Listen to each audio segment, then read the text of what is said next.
उत्तर प्रदेश के एक छोटे से कस्बे चांदपुर में मौसम अचानक करवट बदल चुका था। बारिश की बूंदें रुकने का नाम नहीं ले रही थी। बिजली की कड़कड़ाहट और तेज़ हवाओं से ऐसा लग रहा था कि जैसे आसमान भी किसी गम में रो रहा हो। गांव के एक छोटे से कोने में एक टूटी फूटी झोंपड़ी में भोला, उसकी पत्नी लाली और एक 7 साल की बेटी राधिका रहती थी। अरे लाली, इस बार की बारिश तो कुछ ज्यादा ही बेरहम निकली। देख ना, फिर से छत टपकने लग गई। अब हम कहाँ सोएंगे? पलंग तो भीग गई है। हाँ जी, राधिका भी बार बार खांस रही है। एक ओर छत से पानी टपक रहा है तो दूसरी ओर खिड़कियां भी टूटी हुई हैं। हवा सीधी अंदर आ रही है। कुछ कीजिए ना। ठीक है, मैं सुबह साहब के बंगले पर जाकर मदद मांगूंगा। अगर वो कुछ उधार दे दें तो छत की मरम्मत करवा लूंगा। अगले दिन सुबह भोला अपने पुराने मालिक मानव प्रताप सिंह के बंगले पर पहुंचता है। मालिक बालकनी में कुर्सी पर बैठा चाय पी रहा था। मालिक, आपसे एक बात कहनी थी। हाँ बोलो, क्या बात है बोला। मालिक, पिछले 3 दिन से झोंपड़ी में पानी भर रहा है। मेरी बेटी को बुखार है। छत और खिड़कियां टूट चली हैं। अगर कुछ पैसे उधार मिल जाएं तो मैं मरम्मत करवा लूँगा। मैं मेहनत करके पैसे चुका दूँगा। क्या कहा? उधार? तू क्या चांदी का चम्मच लेकर पैदा हुआ है? पहले ही ज्यादा एहसान कर दिए तुझ पर। और सुन, अब तुझे काम पर आने की कोई ज़रूरत नहीं है। मालिक, कम से कम नौकरी तो ना छीनिए। तुझ जैसे लोग बरसात के कीड़े हैं, जितने कम हो उतना अच्छा। भोला की आंखों में आंसू आ जाते हैं। भोला की पुकारें बारिश की आवाज़ में डूब जाती हैं।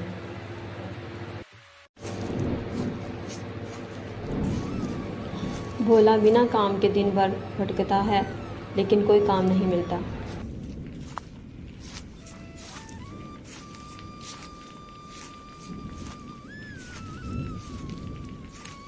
शाम को वो वापस अपनी झोंपड़ी में लौटता है तो देखता है अंदर तक पानी भर चुका है और राधिका तेज़ बुखार में कांप रही थी। आप कहाँ रह गए थे? देखो राधिका की हालत। अब क्या करें हम? हाँ लाली, राधिका को बुखार बहुत ज़्यादा है। मुझे मालिक ने काम से भी निकाल दिया और मेरी कोई मदद भी नहीं की। काम की तलाश में इधर उधर भटक रहा था, इसलिए आने में देर हो गई। जी, आप अपनी बहन कमला से कुछ पैसे उधार क्यों नहीं मांग लेते? वो आपकी बहन है, आपकी ज़रूर मदद करेगी। फिर पैसे आने पर हम लोग लौटा देंगे उसको। तुम ठीक कहती हो लाली। मैं अभी कमला के घर जाता हूँ और कुछ पैसे उधार लेकर राधिका के लिए दवा लेकर आता हूँ। तब तक तुम राधिका का ख्याल रखना। भोला की एक बहन थी। कमला शहर में रहती थी और बहुत अमीर थी। बारिश में भीगते हुए, कांपते बदन और सूजी हुई आंखों के साथ भोला अपनी बहन कमला के घर पहुंचा।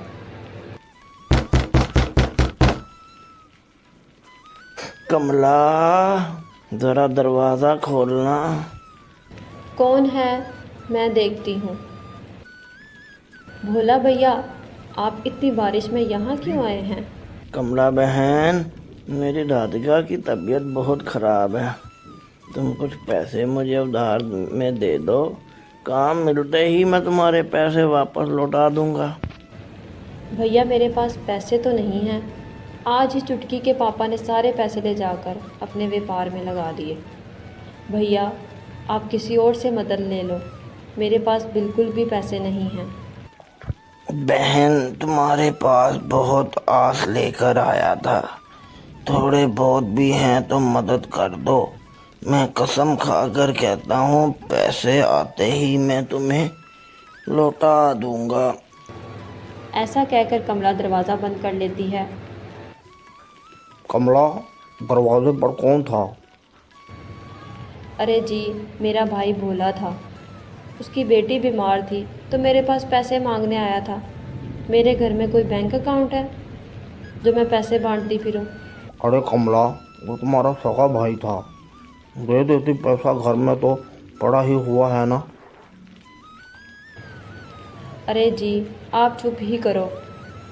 एक बार दे दूंगी तो बार बार मांगेगा।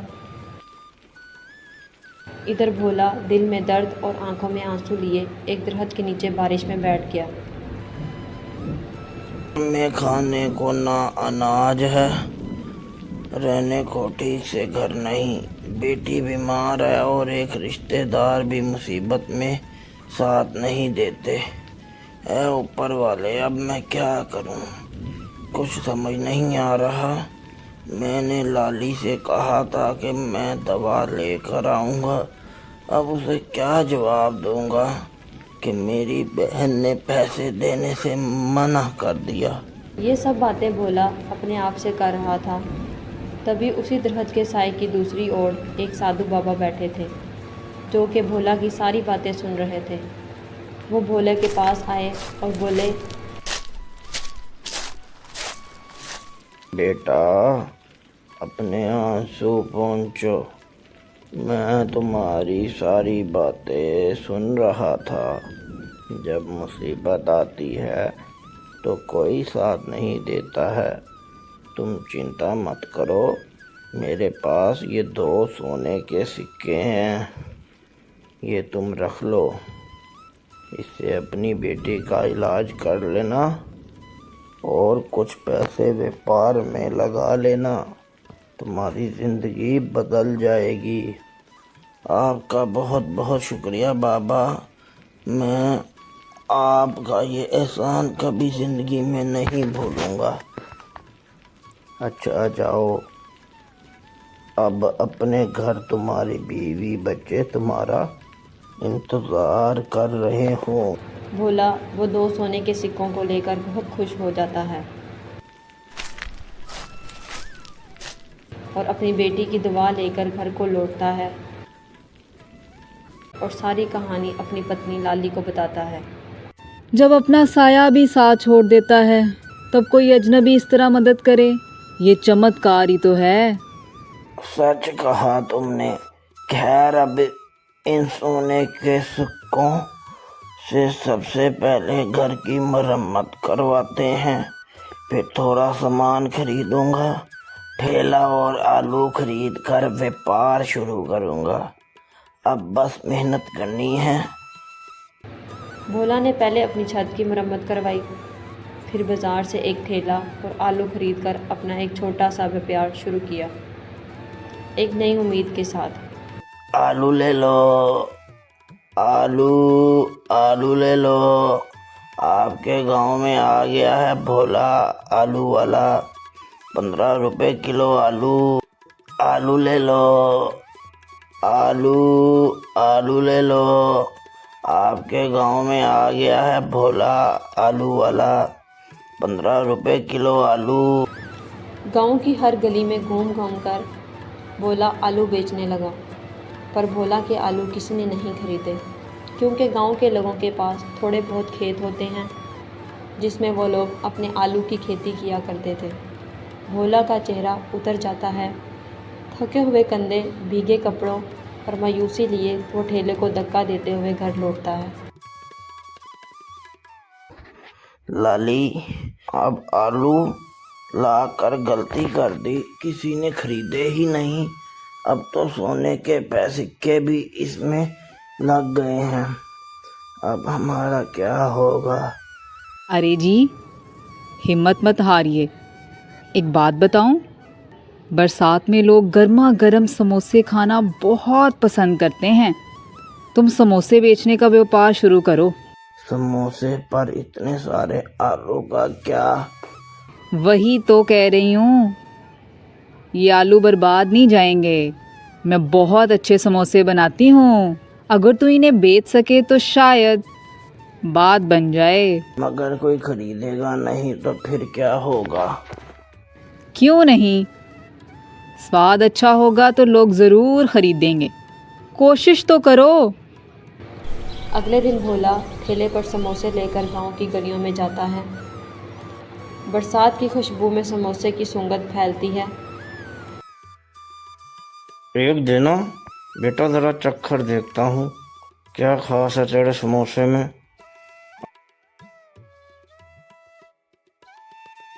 समोसा खाते ही बुजुर्ग की आंखें चमक उठती हैं।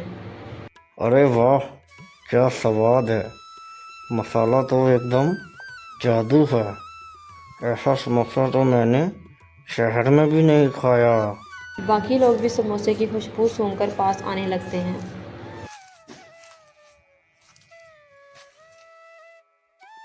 4 समोसे देना, बच्चों को भी खिलाऊंगा। भैया मुझे 2 समोसे देना। भोला का ठेला धीरे धीरे खाली हो गया और उसके समोसे के चर्चे पूरे गांव में होने लगे। जब ये बात भोला की बहन कमला को पता चली तो उसके अंदर एक जलन की भावना आ जाती है।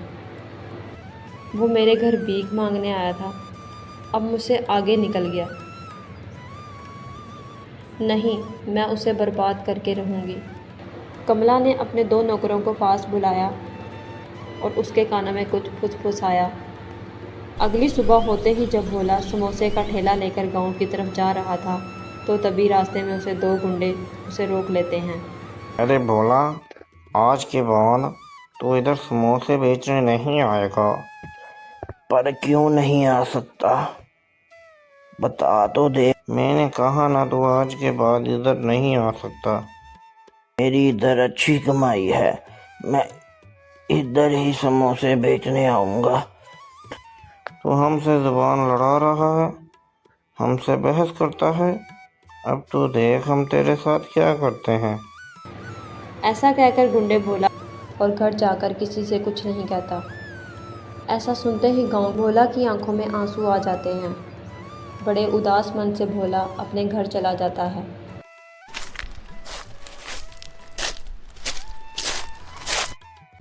और घर जाकर किसी से कुछ नहीं कहता। अरे जी उठिए ना, आज क्या आपने समोसे बेचने नहीं जाना? मैंने ठेले पर समोसे रख दिए हैं। लाली, आज मेरी तबीयत ठीक नहीं लग रही है, मैं आज समोसे बेचने नहीं जाऊंगा। ठीक है, तुम आराम करो, मैं समोसे लेकर गांव में बेचने जा रही हूँ। तू गांव गांव घूमेगी? हाँ, क्यों नहीं? औरत हूँ तो क्या हुआ? जब घर में जिम्मेदारी हो तो मर्द औरत का फ़र्क नहीं देखा जाता। अरे जी आप आराम करिए और मैं व्यापार संभाल लेती हूँ। हाँ, तुम सही कह रही हो। समोसे ले लो, गर्मा गर्म समोसे ले लो, चटपटी चटनी के साथ ले लो। एक बार खाओ बार बार आओ, समोसे ले लो। ऐसा सुनते ही गांव के लोग समोसे खाने के लिए निकल आते हैं। इस बार लाली को देखकर गांव की औरतें चाकत हो जाती हैं। अरे लाली, तुम समोसे बेच रही हो? दीदी अब भोला की जिम्मेदारी मैं उठाऊंगी। स्वाद वही है, लाली के हाथ वाला। इस बार तो लाली के सारे समोसे हाथों हाथ तुरंत बिक जाते हैं और उसकी बहुत ही अच्छी कमाई होती है। ये सब खड़े होकर कमला दूर से ही देख रही थी।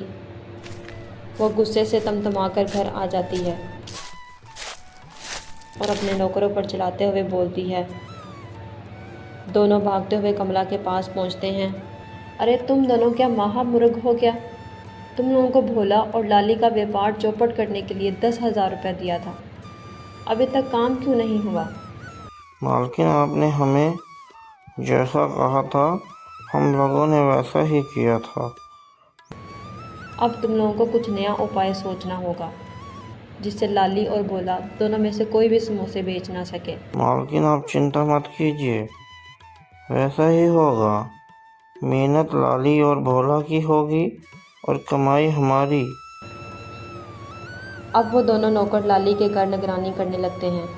लाली और भोला दोनों घर के बाहर बैठकर आपस में बातें कर रहे होते हैं। अब हमारी कमाई अच्छी होने लगी है, क्यों ना हम बचे हुए पैसों से एक समोसे की दुकान खोलें। हाँ, तुम सही कह रही हो लाली। मैं कल ही जाकर दुकान का पता करता हूँ। वो दोनों आपस में बात कर ही रहे होते हैं, तभी गांव के मुखिया उनके पास आते हैं और कहते हैं, लाली, मैंने सुना है कि तुम समोसे बहुत ही अच्छे बनाती हो और साथ में तीखी चटपटी चटनी भी देती हो। कल मेरे बेटे का जन्मदिन है, मुझे 200 समोसे कल शाम तक चाहिए।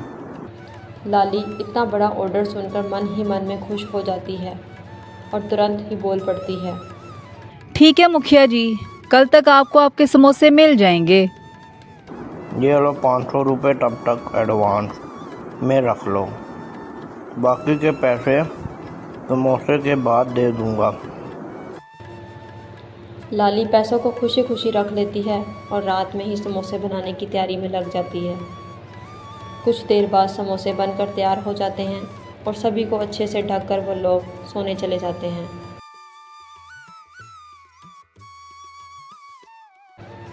कमला के नौकर सब कुछ बाहर खड़े होकर देख रहे होते हैं।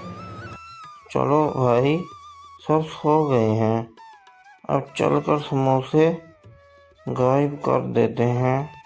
फिर कल भोला और लाली को अपनी बेइज्जती का रोना रोना होगा। फिर दोनों लाली के घर घुस जाते हैं और लाली के घर से समोसे की टोकरी चुराकर अपने घर आ जाते हैं।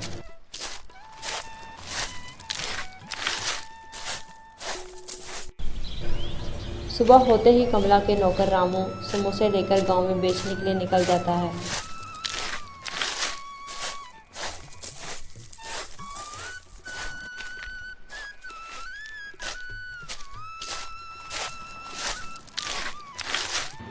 अरे रामू, तूने क्या कमला के घर का काम छोड़ दिया है जो अब समोसे बेचने लगा है?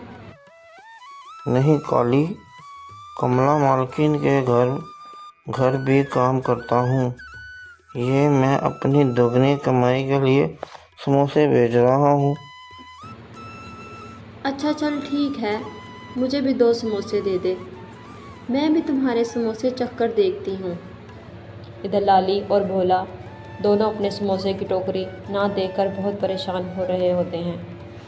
ए जी, मैंने सब जगह ढूंढ लिया है, लगता है कोई मेरे समोसों की टोकरी चोरी करके ले गया है।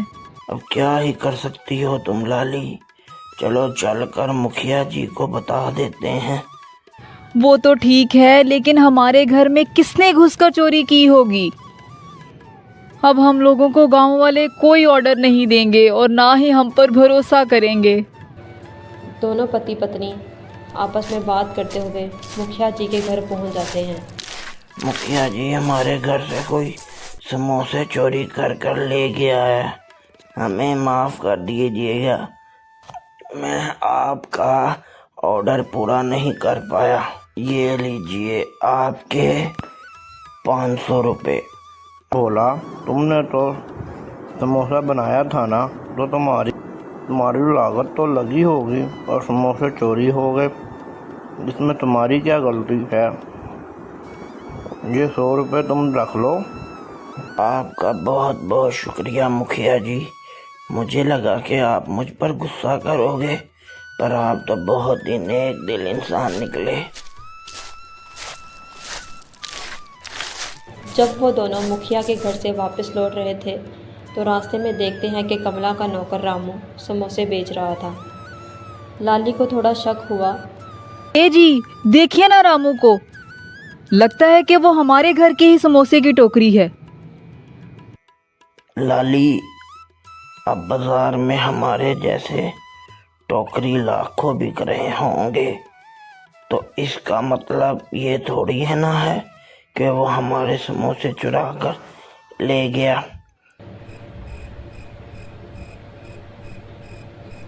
रात का समय है, लाली उदास है। भोला भी पास बैठा है। दोनों ने दिन भर कुछ नहीं खाया। हर बार मेहनत करते हैं लेकिन कोई आकर सब कुछ छीन लेता है। कब तक ये सब सहेंगे? मैं चुप रहकर और कमज़ोर नहीं बनना चाहती। अब की बार जो समोसे चोरी करेगा रंगे हाथों पकड़ा जाएगा। रंगे हाथों तू क्या सोच रही है? आज रात मैं फिर से समोसे बनाऊंगी, लेकिन इस बार समोसे के आटे में मैं हल्का सा लाल रंग मिलाऊंगी। जो भी समोसे खाएगा उसके हाथों में रंग लग जाएगा। वाह लाली, अब तो ना सिर्फ स्वादिष्ट समोसे बनाती है बल्कि दिमाग भी बड़े व्यापारियों वाला लगाती है। लाली आटे में लाल रंग पाउडर मिलाकर समोसे बनाती है। देखो जी, रंग ज़्यादा नहीं डालूंगी ताकि समोसे की शक्ल सूरत पर फ़र्क ना पड़े, लेकिन जब इन्हें कोई छुएगा और खाएगा तो रंग हाथों और होंठों पर दिख जाएगा। समोसे बनते हैं, एक एक करके टोकरी में सजा दिए जाते हैं। भोला और लाली उन्हें ढक कर रखते हैं और कमरे की बत्ती बुझाकर सोने चले जाते हैं। अरे भाई, अरे ध्यान से घर में घुसना। हमने कल भी समोसे चुराए थे, वो लोग कहीं देख ना लें। अरे तुम चिंता मत करो, तो बस बाहर खड़ा होकर देख, मैं सारे समोसे लेकर आता हूँ।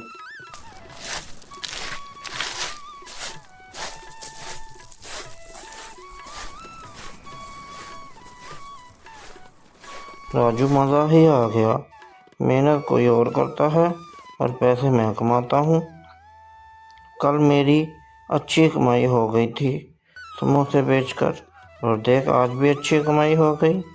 देखने में काफ़ी सुंदर लग रहा है। ये सब तो ठीक है भाई, मगर कुछ पैसे मुझे भी दे दिया करो, मैं भी तुम्हारे साथ ही रहता हूँ। लाली सुबह जल्दी उठती है और देखती है समोसे की टोकरी फिर से गायब है और वो भोला को उठाती है। अरे जी, वही हुआ, टोकरी फिर से गायब है। अब देखो क्या होता है। रंग ने काम किया है या नहीं, मैं थोड़ा गांव घूम कर आती हूँ।